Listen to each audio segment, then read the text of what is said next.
Après ça, nous parlons ici du segment client. Comme d'habitude, j'insiste ici. Si vous n'arrivez pas à bien segmenter votre clientèle, vous aurez des sérieuses difficultés à l'avenir. Des sérieuses difficultés. À un moment donné, vous aurez l'impression que les gens n'aiment pas vos services, les gens n'aiment pas vos produits, mais le problème, c'est vous avez adressé vos services ou vos produits à qui précisément? Et le piège de vouloir servir à tout le monde, ça nous amène à échouer le plus souvent. Parce que quand on se dit qu'on peut servir à tout le monde, ça signifie que on peut aussi implanter son entreprise partout. C'est ça, non? Dans n'importe quel quartier. Et on suppose que ça va marcher. Pourtant, pas du tout. Et puis, regardez le piège que les gens ont, par lesquels les gens passent, en fait. C'est que, bon, il y a un tonton, un oncle m'a donné un bureau et il m'a dit, je peux utiliser son espace là-bas.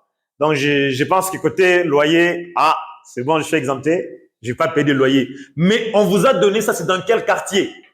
Dans quel milieu? Où vous avez mis votre business?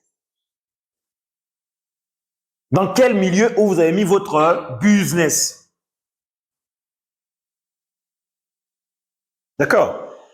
Si c'est un business où les gens doivent se déplacer pour venir jusqu'à votre bureau, c'est le seul moyen d'entrer en contact de vos produits ou encore de vos services. Il faut regarder les milieux, c'est important.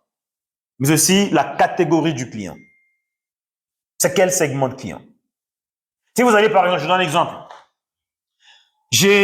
J'ouvre un média, je me dis parfait, les gens vont commencer à venir à mon studio, faire des émissions, comme Melrose Yabil y fait.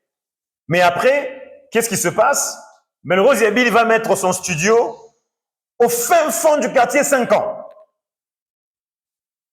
Mais les gens vont faire comment pour venir passer des émissions là-bas? Ils ont envie, mais ils sont découragés. Pourquoi? Parce que c'est tellement loin.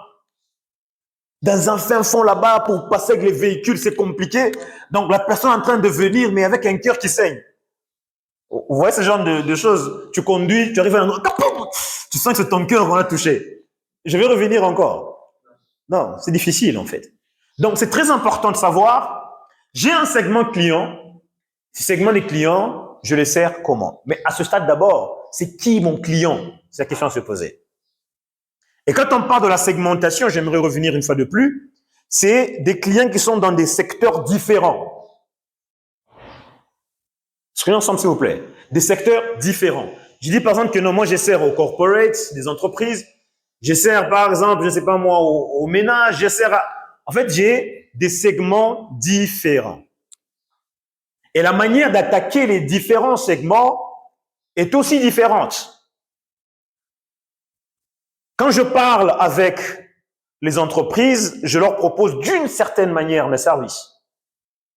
Mais quand je parle aux particuliers et tout ce qui va avec, quand je dois vous parler à vous, ben je les fais différemment. Pourquoi? Parce que vous êtes des structures, des segments, comment? Différentes. D'accord?